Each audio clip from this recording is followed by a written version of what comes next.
수정 비같이 늘 맑도다. 어린 양 보좌가 근원이 되어 생명수 생리 늘 그치 잡네. 아멘. 이 시간 최인석 안수사님 대표 기도합니다.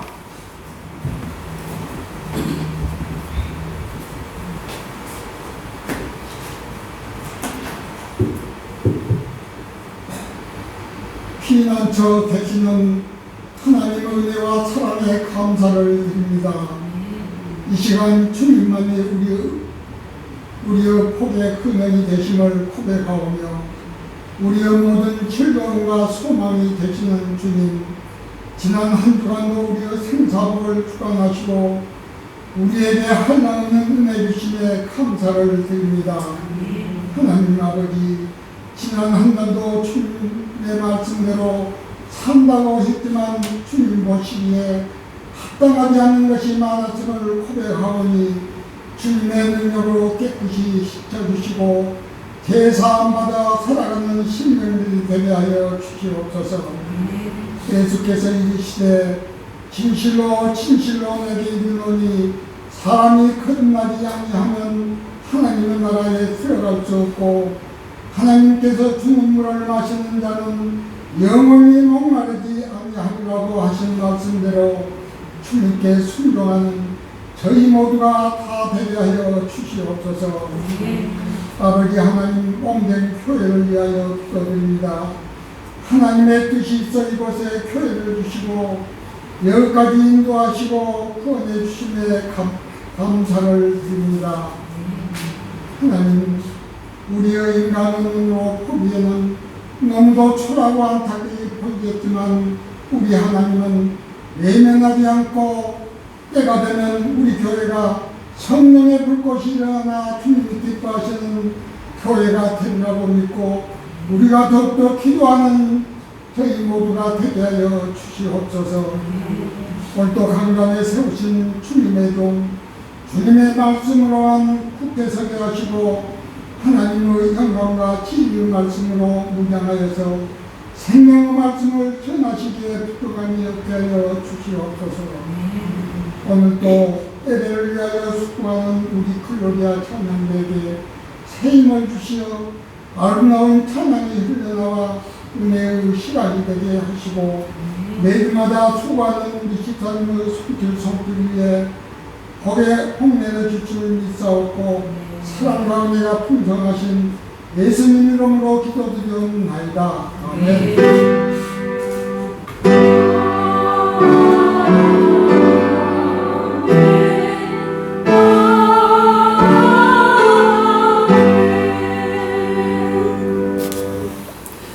이 시간 우리에게 주시는 하나님의 말씀은 고린도후서 1장 1절로 6절까지의 말씀입니다. 신약성경 고린도후서 1장 1절로 6절까지의 말씀입니다.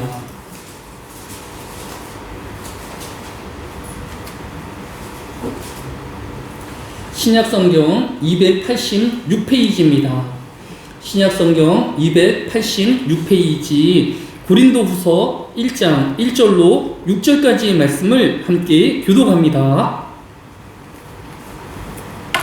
하나님의 뜻으로 말미암아 그리스도 예수의 사도된 바울과 형제 디모데는 고린도에 있는 하나님의 교회와 또 온 아가야에 있는 모든 성도에게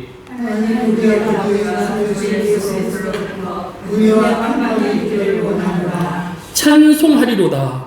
그는 우리 주 예수 그리스도의 하나님이시오 자비의 아버지시오 모든 위로의 하나님이시며 우리의 모든 하나님께서 우리를 위로하사 우리로 하여금 하나님께 받는 위로로서 모든 하나님에게 있는 자들을 위로하게 하여 주시옵소서. 그리스도의 고난이 우리에게 넘친 것 같이 우리가 받는 위로도 그리스도로 말미암아 넘치는도다. 우리가 받는 것도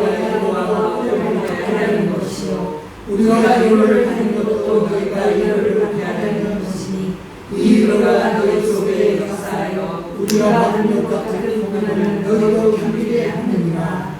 아멘. 이 시간 그루리아 찬양대에 신랑을 기다리는 하나님을 찬양합니다.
할렐루야.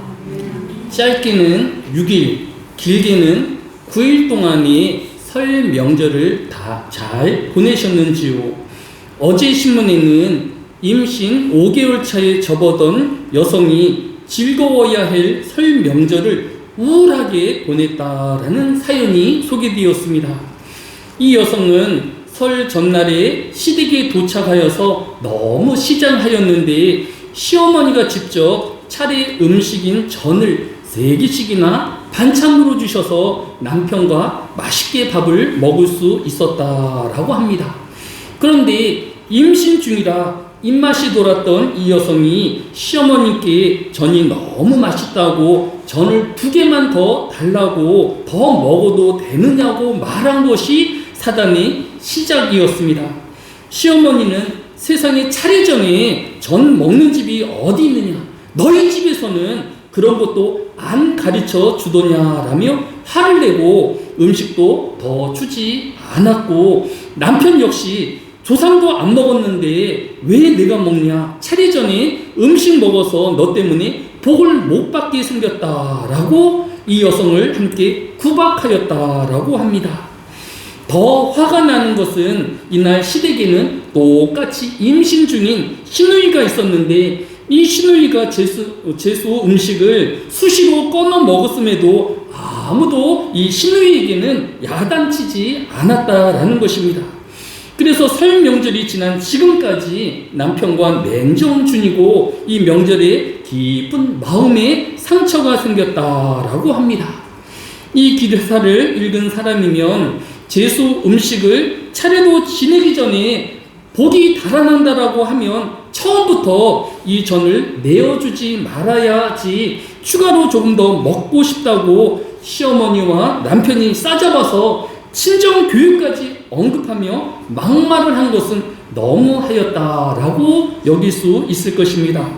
더욱이 똑같은 경우인 시누이에게는 아무도 그 음식 먹는 것을 화내지 않는 것은 불공평했다라고 생각했을 것입니다.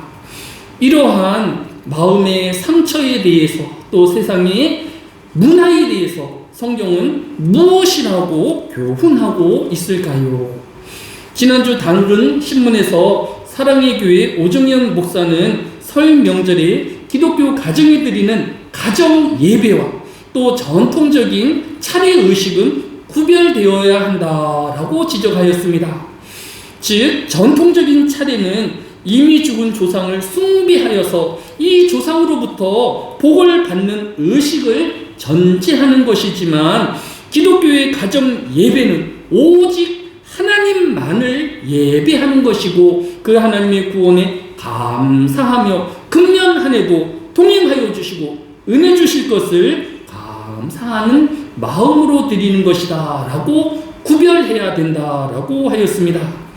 성경도 마태복음 4장 10절에 예수께서 말씀하시되 사탄아 물러가라 기록하였으되 주 너희 하나님께 경배하고 다만 그를 섬기라 하였느니라 라고 하였습니다. 예수님은 피조물인 사람은 오직 창조주 하나님만을 경배 즉 경외하고 예배 드릴 뿐임을 교훈하여 주고 있는 것입니다. 오직 하나님만 섬기우며 또 예배하는 모든 성도들의 가정되어지시기를 예수님의 이름으로 축복합니다. 다음으로 제수 음식을 차례점에 먹는 것이 정말 복을 달아내게 하는 것일까요? 성경은 고린도전서 8장 8절에 음식은 우리를 하나님 앞에 내세우지 못하나니 우리가 먹지 않는다고 하여서 못 사는 것도 아니고 먹는다고 하여서 더 잘 사는 것도 아니니라 라고 교훈하고 있는 것입니다. 이렇게 음식을 통하여서 복을 받거나 또 이 음식을 통하여서 복을 화를 당하는 것이 아님을 성경이 교훈하고 있는 것입니다. 음식은 단지 위생적으로 또 적당하게 감사함으로 먹으면 되는 것임을 성경이 교훈하고 있는 것입니다. 아울러서 이렇게 여러 사람이 모이는 경우에 서로의 사정이 다를 것입니다. 집이 가까운 사람은 배가 부른 상태에서 도착할 수도 있고 또 먼 거리에서 오는 사람은 오는 도중에 시장할 수 있을 것입니다.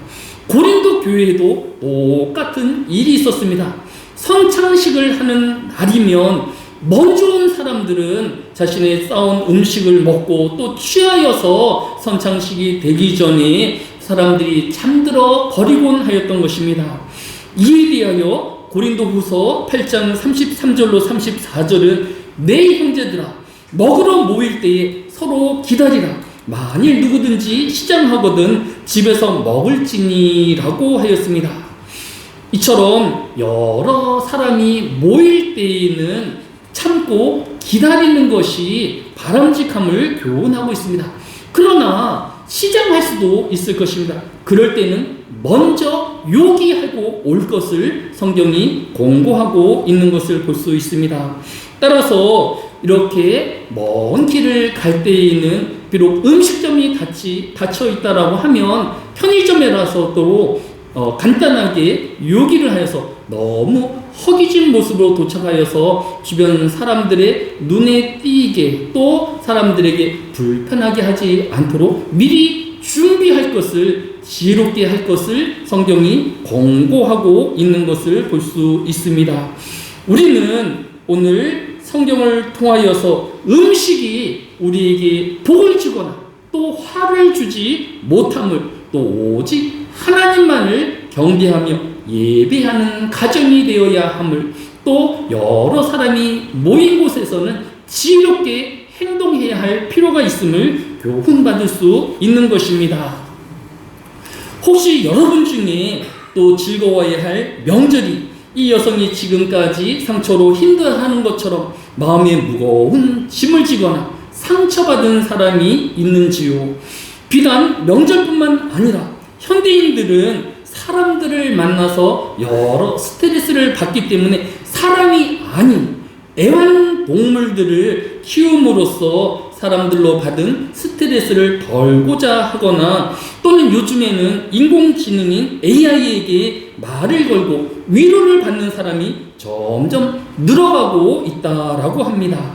이러한 현상을 일라이저 현상이라고 하는데, 일라이저 현상은 1966년 미국 매사추세츠 공과대학의 조세 바이젠바움이라는 연구진이 일라이저라는 챗봇을 개발하였는데, 이 프로그램은 단순히 사람들의 말에 맞장구를 쳐주는 프로그램이라고 합니다. 예를 들어서 내가 요즘 우울해 라고 하면 이 챗봇이 내가 우울하구나, 내가 슬퍼서 참 유감이다 라는 간단한 반응을 보이는 것입니다. 이러한 초보적인 반응에도 사람들은 이 공감 속에서 위로를 받으며 마치 정신과 의사와 상담하는 효과를 보였다라고 합니다. 오늘날 챗 GPT가 일반화되어지고 또 요즘엔 중국의 딥시크가 강력한 경쟁자로 떠오르고 있다라고 합니다. 이러한 AI가 현대인의 위로가 되어질 수 있을까요? 현대인들의 고민과 문제의 해답이 되어질 수 있을까요? 이에 대하여 미국 크리스천 포스트 존 스톤 스트리지 회장은 AI 챗봇이 사용자들에게 자살을 부추긴다라는 글을 올렸습니다. 그 내용을 읽어보니까 2023년 3월에 벨기에의 두 아이의 한 아버지가 이 AI 챗봇과 대화를 한 후에 스스로 자살하였다라는 내용이었습니다. 당시 이 여성은 환경의 문제와 그 아내의 갈등에 대해서 이 AI 로봇과 대화를 하였는데, 이 AI가 계속해서 이 남자의 편을 들면서 결국은 천국에서 우리가 하나가 되어 만나자라는 쪽으로 이 남자의 자살을 부추겼고, 결국은 이 남자는 자살하였다라고 합니다. 또 작년인 2월에는 플로리다의 14살 소년이 게임 프로그램으로 이 로봇과 깊은 사랑에 빠졌고, 이 챗봇이 이 세상에서는 우리의 사랑이 계속되어질 수 없으니까 자살하라는 메시지를 보냈고 결국은 스스로 자살하였다라고 합니다. 이러한 일들 때문에 AI 회사들은 법적인 책임을 피하기 위하여 추가적인 안전장치를 마련하였다라고 발표하지만, 인간 중심의 프로그램은 끊임없이 이처럼 도덕적인 문제와 윤리적인 문제를 야기하고야 말 것입니다. 결국 AI 프로그램에 사람의 모든 문제와 고민을 해결하여 줄 수도 진정한 위로자가 되어질 수 없음을 우리에게 보여주고 있는 것입니다. 또 요즘에는 비행기 사고가 연일 계속되어지고 있습니다. 한 달 전인 2024년 12월 29일에 무항공항에서 179명이 사망하였고, 또 지난달인 1월 29일 9시경에는 이 워싱턴에 착륙하던 항공기와 또 미군의 블랙호크기가 충돌하여서 67명의 사망자가, 이틀 후에는 필라델피아에서 환자를 태운 의료 소송기가 번화가인 쇼핑몰에 떨어져서 6명과 그 아래를 지나고 있는 사람이 사망하였던 일이 한동안 계속 우리에게 뉴스화되어지고 있는 것을 볼 수 있습니다. 사람은 이 세상을 살아가는 것만으로도 여러 아픔을 당할 수밖에 없고, 또한 언제 닥칠지 모르는 불안 속에서 불안해할 수밖에 없는 것입니다. 이러한 현대인들이 또 사람들이 어디서 위로를 얻을 수 있을까요? 오늘 본문인 고린도후서 1장 3절로 4절은 자비의 아버지시요 모든 위로의 하나님이시며 우리의 모든 환난 중에 우리를 위로하사라고 하였습니다. 성경은 오직 하나님만이 우리의 위로자가 되어지시며 하나님은 위로의 하나님이심을 우리에게 교훈하여 주고 있는 것입니다. 어떻게 보이지 않는 하나님이 우리의 당면한 문제의 위로자가 되어지며 당차 당하게 되어질 불안에 대한 위로자가 되어질 수 있는 것일까요? 첫째, 베드로전서 1장 3절로 4절에 우리 주 예수 그리스도의 아버지 하나님을 찬송하리로다. 그의 많으신 궁율대로 예수 그리스도를 죽은 자 가운데서 부활하게 하심으로 말미암아 우리를 거듭나게 하사 산 소망이 있게 하시고 썩지 않고 더럽지 않고 새하지 아니하는 유업을 있게 하시나니 곧 너희를 위하여 하늘에 간직하신 것이라 라고 하였습니다. 우리는 이 세상을 살아가면서 저마다 이런저런 고통과 또 여러 상처를 입지만 그 모든 상처와 문제는 시간이 지나가게 되어지면 저절로 해결되어질 문제이고 영원한 문제와 영원한 고통은 이 세상에 존재하지 않음을 우리에게 교훈하여 주고 있는 것을 볼 수 있습니다. 우리가 당하고 있는 질병이라 할지라도 우리가 이 세상을 끝나는 그날에 멈추게 되어질 것입니다. 하나님 앞에서의 우리의 몸은 고통당하며 불편하며 마음에 상처 있는 영혼이 아니라 가장 건강하고 온전한 몸으로 하나님을 배울 소망을 갖게 되어지는 것입니다. 따라서 우리는 지금 당하고 있는 우리의 문제가 영원할 것이라는 착각이 아니라 이 문제도 언젠가는 지나가게 되어질 것이고 우리가 당하고 있는 이 질병의 고통 또한 지나가게 되어질 것을 확신해야 할 것입니다. 하나님께서 모든 그의 백성들에게 소망이 되어주시며 가장 온전한 미래와 천국을 약속하여 주시기 때문입니다.